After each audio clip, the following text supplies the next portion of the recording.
Hello students, मैं अंजलि पयाल स्वागत करती हूं आपका आईसीटी वर्चुअल क्लास में। कैसे हैं आप सब लोग?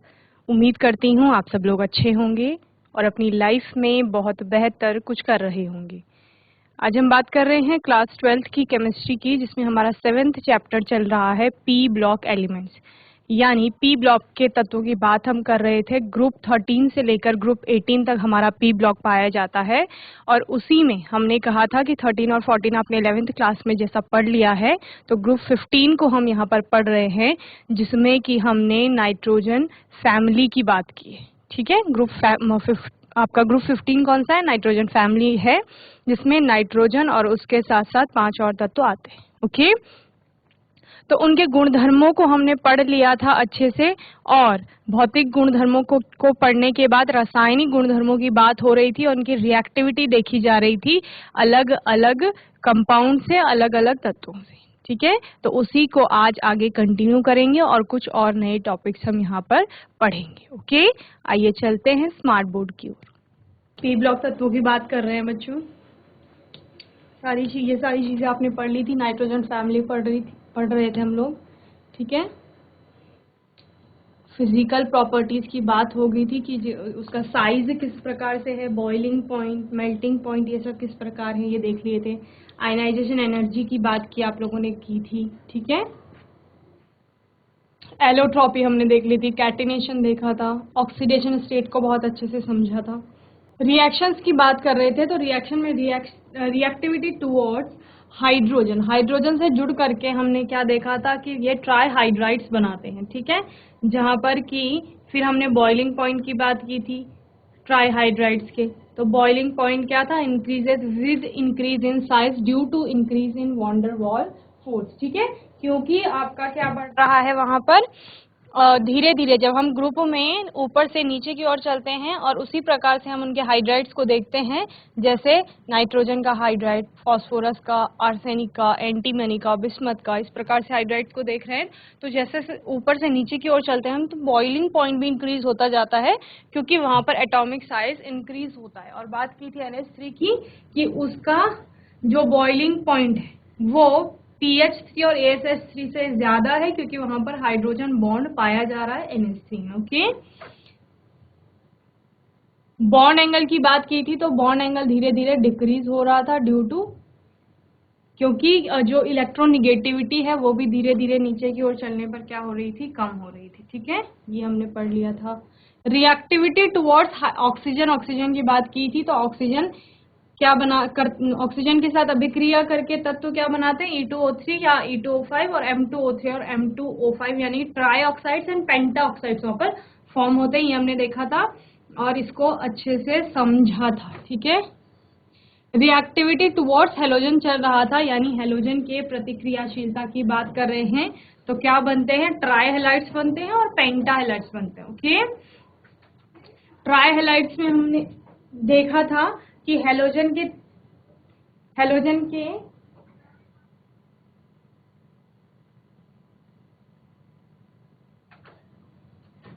ट्राई हेलाइड्स में हमने देखा था कि 3 हेलोजन आपके जुड़ेंगे, ठीक है, उस तत्व के साथ, और ट्राई हेलाइड्स फॉर्म होंगे। ठीक है, these are covalent compounds and become ionic down the group. हमने क्या कहा था?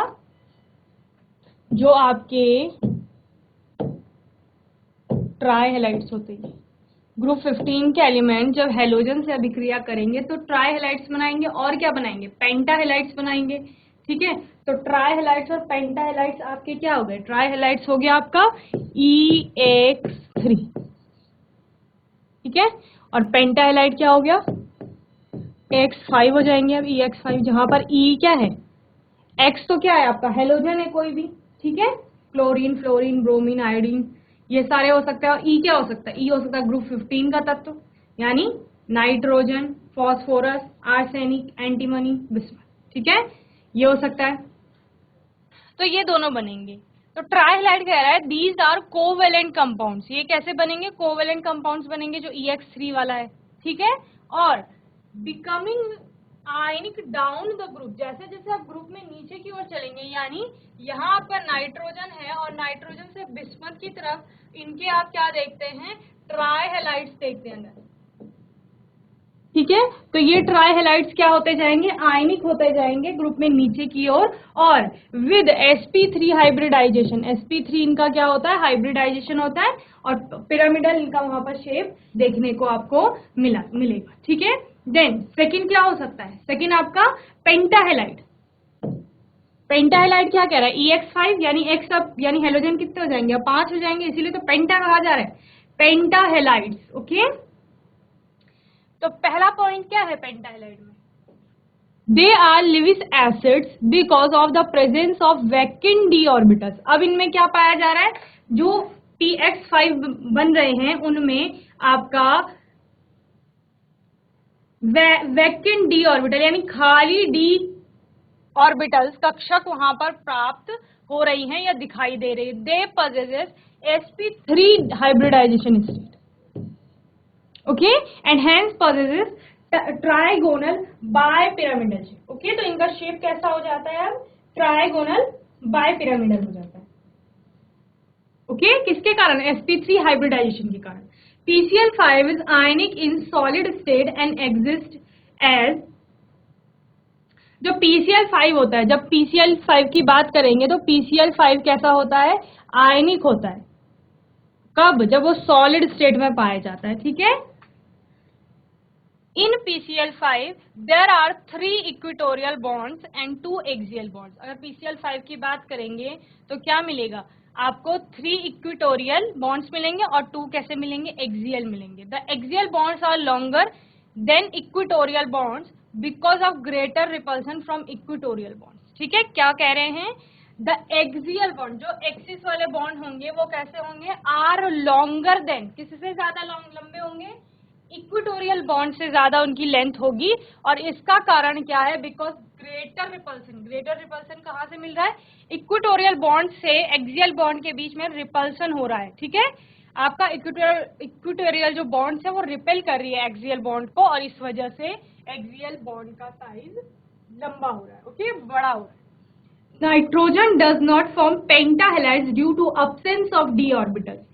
नाइट्रोजन में क्या नहीं है, डी ऑर्बिटल्स नहीं है, वहां पर क्या थी, 2s और 2p ही तो थी वैलेंस शेल में, यही थी, 2s में 2 इलेक्ट्रॉन और 2p में 3 इलेक्ट्रॉन, नाइट्रोजन की बात कर रहे हैं। ठीक है, और यहाँ पर 1s2 था इससे पहले, ये था इसका इलेक्ट्रॉनिक कॉन्फ़िगरेशन। तो यहाँ पे डी ऑर्बिटल नहीं पाई जा रही, और वो भी आपके पास जब अब्सेंस ऑफ डी ऑर्बिटल है, इसकी वजह से ये पेंटाहेलाइड फॉर्म नहीं कर रहे हैं। ठीक है, क्लियर है आपको, चलिए जल्दी से नोट करिए इसको।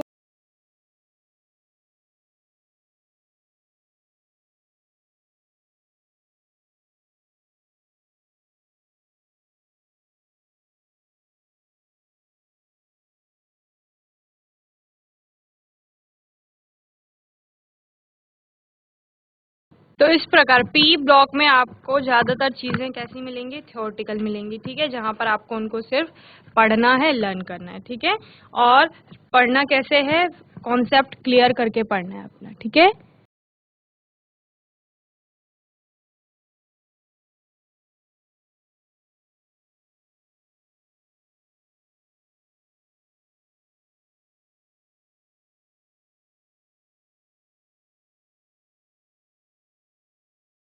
तो यहाँ पर किसकी बात की थी हमने, PCl5 की बात की थी।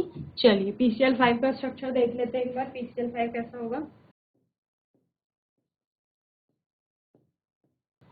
PCl5 यानी एक फास्फोरस है और 5 उससे क्लोरीन जुड़े हुए हैं। ठीक है, तो कैसा होगा, P और P के साथ क्या जुड़े हुए हैं, 5 क्लोरीन जुड़े हुए हैं, Cl Cl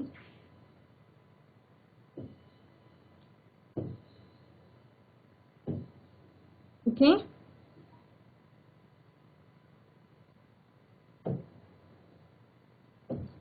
ये आपका एक प्लेन है। ठीक है, इस प्लेन से आपके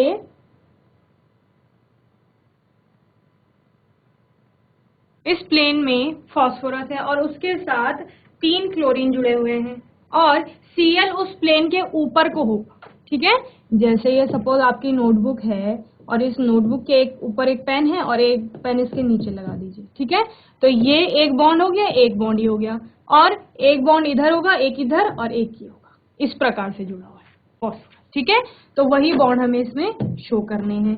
तो फॉस्फोरस एक बॉन्ड के साथ यहाँ क्लोरीन के साथ जुड़ा हुआ है,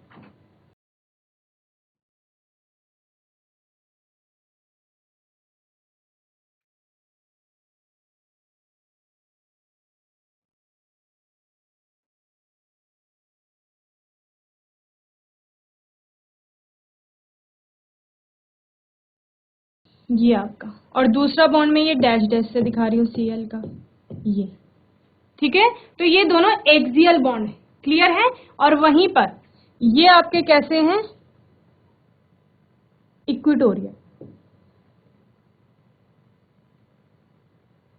ओके, तो उन्होंने क्या कहा, जो इक्वेटोरियल बॉन्ड है आपके, उनका साइज छोटा है किससे, जो एक्सियल बॉन्ड है। ठीक है, तो ये आपके एक्सियल बॉन्ड है,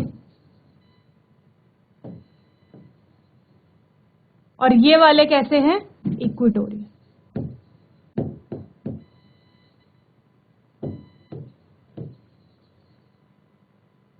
ओके, और ये वाला बॉन्ड, ये वाला भी एक्सियल ही है, लेकिन ये कहाँ है, below the plane.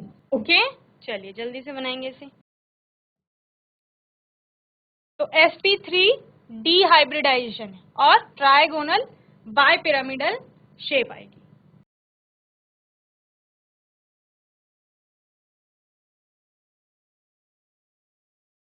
Reactivity towards metal, अब धातुओं के प्रतिक्रियाशीलता इनकी देखते हैं।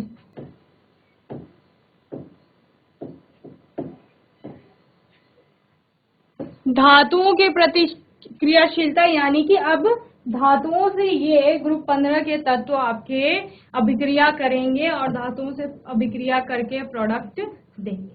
ठीक है, so all elements react with metals to form binary compounds in -3 oxidation state. क्या कहा जा रहा है, सभी जो भी आपके तत्व होते हैं ये धातुओं के साथ अभिक्रिया करके द्विअंगी यौगिक बनाते हैं, बाइनरी कंपाउंड्स बनाते हैं। ठीक है, और जिनमें कि ये क्या दिखाते हैं, -3 ऑक्सीडेशन स्टेट दिखाते हैं। ओके, तो यहां पर ग्रुप 15 में क्या है, नाइट्रोजन। ओके, और क्या है, फॉस्फोरस, और क्या है आपका, आर्सेनिक,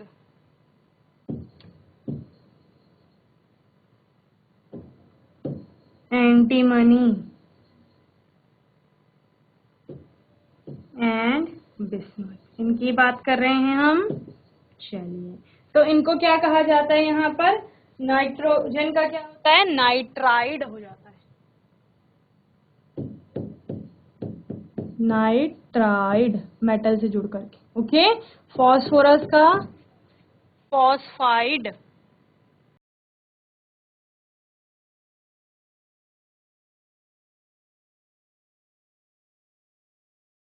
आर्सेनिक का आर्सेनाइड,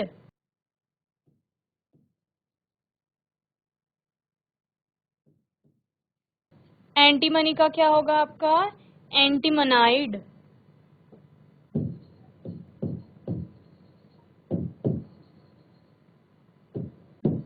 और बिस्मथ का क्या हो जाएगा, बिस्मथाइड।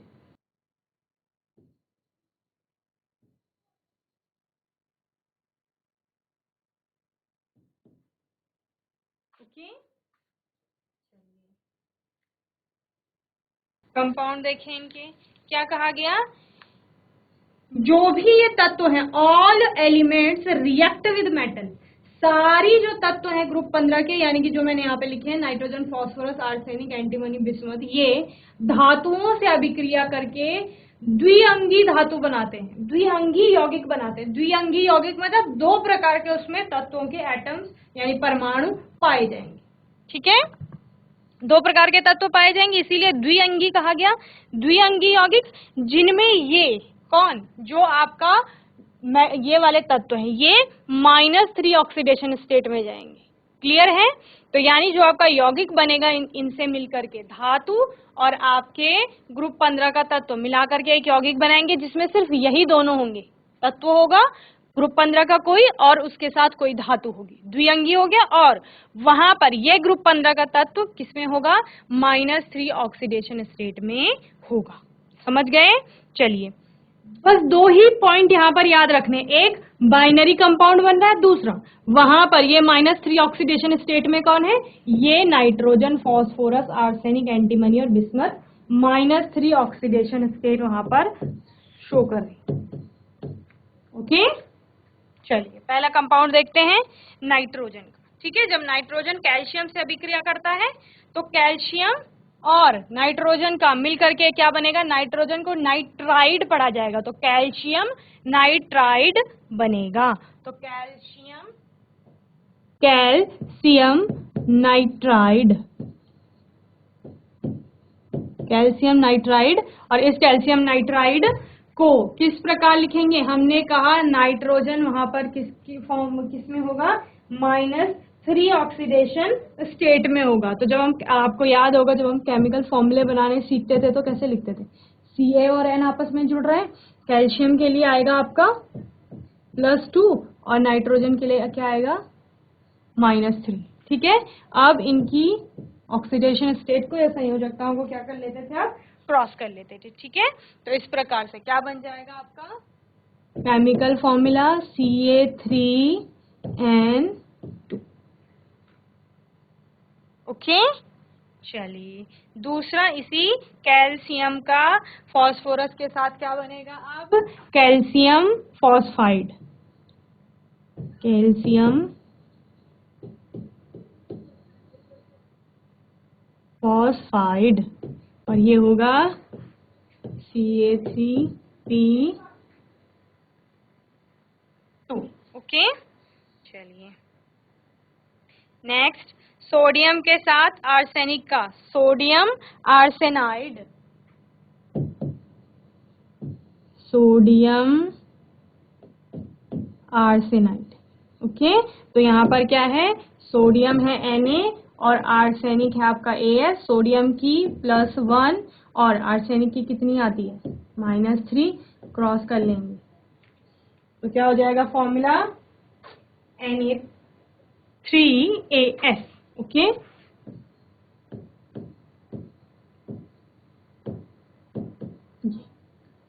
चलिए एंटीमनी का, एंटीमनी जब जिंक के साथ जुड़ेगी तो बनाएगी जिंक एंटीमोनाइड। ओके, क्या बनाएगी, जिंक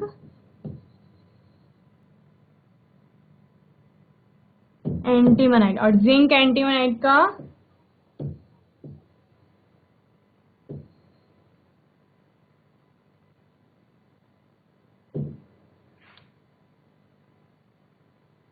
Zn3Sb2।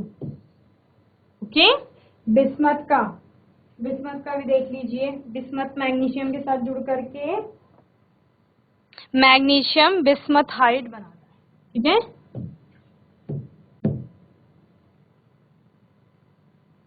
मैग्नीशियम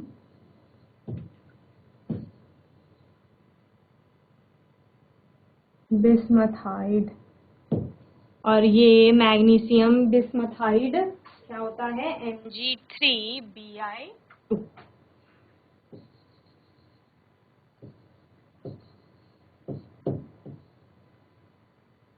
ओके,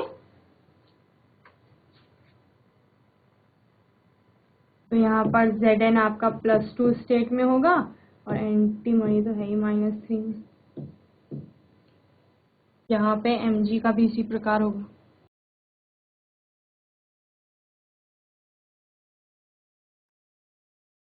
तो सभी जगह आपको क्या दिख रहे हैं कि जो तत्व के साथ दूसरी धातु जुड़ रही है उसके 3 एटम जुड़ने आ रहे हैं। ठीक है, तो वो 3 ही क्या दिखा रहे हैं कि -3 वहां पर ऑक्सीडेशन स्टेट है आपके सभी तत्वों की। ओके, क्लियर है? चलिए जल्दी से नोट करेंगे इसे, फिर आगे पढ़ेंगे हम लोग।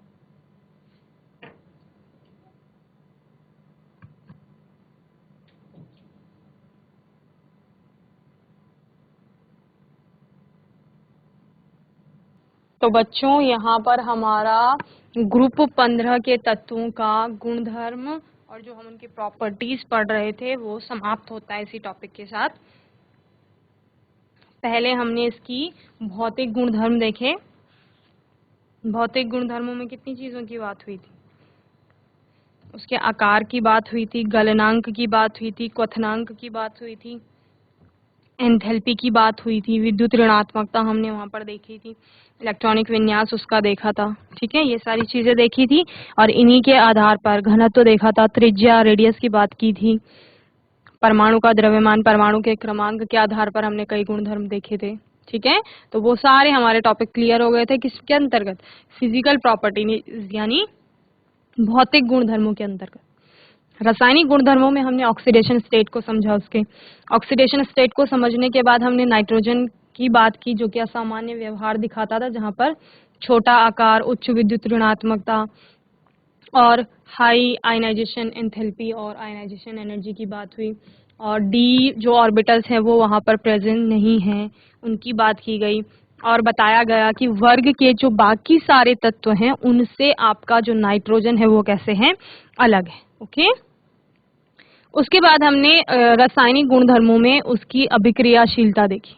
ठीक है, किसकी? ग्रुप 15 की, यानी कि ग्रुप 15 के तत्वों की अभिक्रियाशीलता, रिएक्टिविटी को देखा, जिसमें कि सबसे पहले हमने हाइड्रोजन के साथ रिएक्टिविटी की बात की, किस किस प्रकार से हाइड्रोजन के साथ रिएक्ट करके ट्राईहाइड्राइड्स फॉर्म होते हैं। उन ट्राईहाइड्राइड्स के फिर हमने कुछ गुणधर्म देखे, बॉइलिंग पॉइंट, बॉन्ड एंगल की बात की वहां पर। देन ऑक्सीजन के लिए उसकी रिएक्टिविटी देखी ग्रुप 15 के तत्वों की। ठीक है, वहां पर आपका O3 और O5 के कंपाउंड्स यानी ट्राई ऑक्साइड्स और पेंटा ऑक्साइड्स फॉर्म हो रहे थे। देन हेलोजन की प्रतिक्रियाशीलता देखी, वहां पर भी ट्राई हेलाइड्स और पेंटा हेलाइड्स फॉर्म हो रहे थे। और लास्ट हमने देखा कि किस प्रकार से ग्रुप 15 का के जो तत्व हैं वो धातुओं के साथ अभिक्रिया करते हैं और वो धातुओं के साथ अभिक्रिया करके बाइनरी कंपाउंड्स फॉर्म करते हैं, जहां पर कि आपका वो तत्व ग्रुप 15 का तत्व -3 ऑक्सीडेशन स्टेट यानी ऑक्सीकरण अवस्था में पाया जाता है। ओके, क्लियर है इतना? और इसके हमने कई कंपाउंड्स भी देखे। तो होपफुली इतना आपको यहाँ तक ग्रुप 15 के बारे में समझ में आ गया होगा अच्छे से। ओके,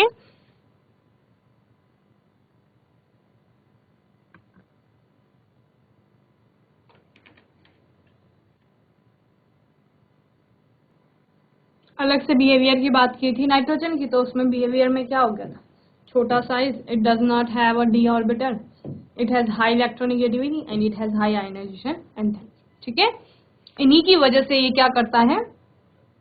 असामान्य व्यवहार प्रदर्शित करता है अपने ग्रुप के अन्य तत्वों के से। नाइट्रोजन का असामान्य व्यवहार।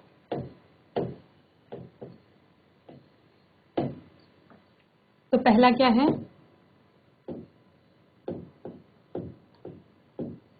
छोटा आकार, पहला कारण ये है। ठीक है, दूसरा क्या है? Does not have d orbitals, d कक्षक की अनुपस्थिति।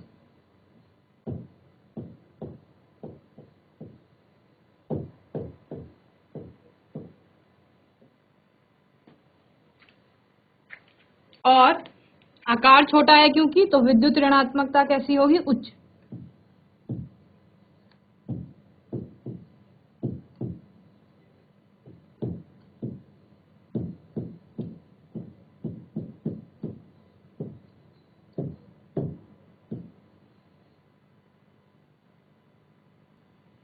और साथ ही आयनन एंथैल्पी यानी आयनाइजेशन एंथैल्पी भी कैसी है?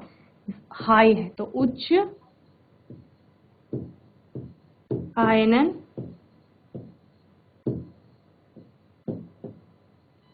एंथैल्पी।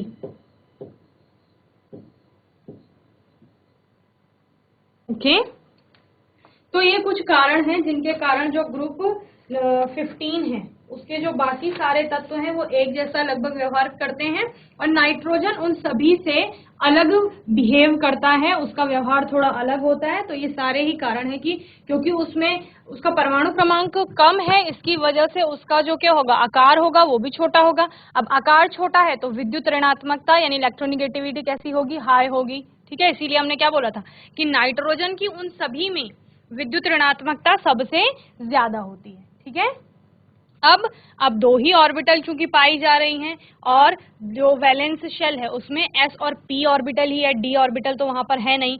तो ये भी क्या है, एक रीजन है, क्योंकि वहां d कक्षक की अनुपस्थिति है, और इसी वजह से वह क्या नहीं, वो क्या सिर्फ क्या बना रहा था, पेंटा ऑक्साइड्स में हमने देखा N2O3 ज्यादा अच्छा होता है। जब हमने किसकी बात की, पेंटा हेलाइड्स की बात की और ट्राई हेलाइड्स की बात की, तो वहां पे भी नाइट्रोजन है ट्राई हेलाइड्स की के तरफ गया। ठीक है, तो हर जगह वह क्या कर रहा था, क्योंकि डी कक्षक अनुपस्थित है इस वजह से उतने अच्छे प्रोडक्ट नहीं बना रहा था, उन सबसे अलग प्रोडक्ट दे रहा था कुछ। ठीक है, और जब आयनाइजेशन एंथैल्पी की बात करेंगे तो वो भी उच्च है। क्यों, आकार छोटा होने के कारण जो वैलेंस शेल है वो नाभिक के साथ बहुत टाइटली बॉन्डेड है।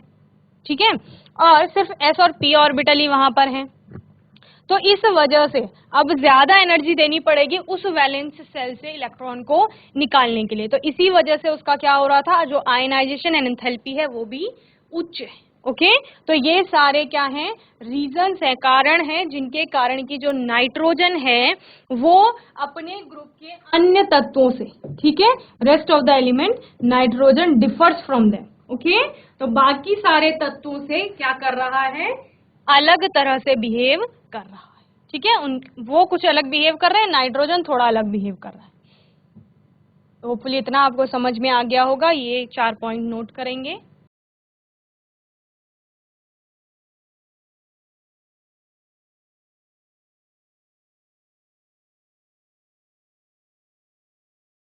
तो होपफुली इतना आपको इस सेशन में अच्छे से समझ में आ गया होगा।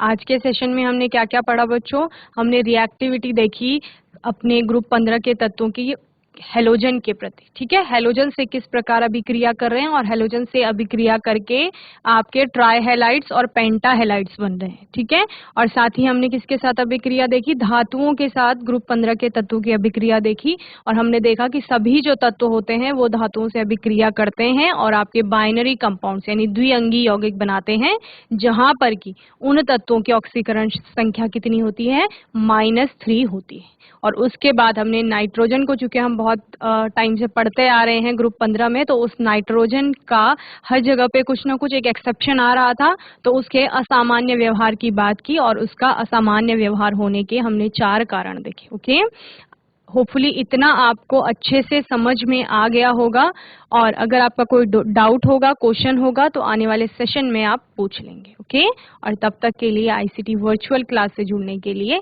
धन्यवाद।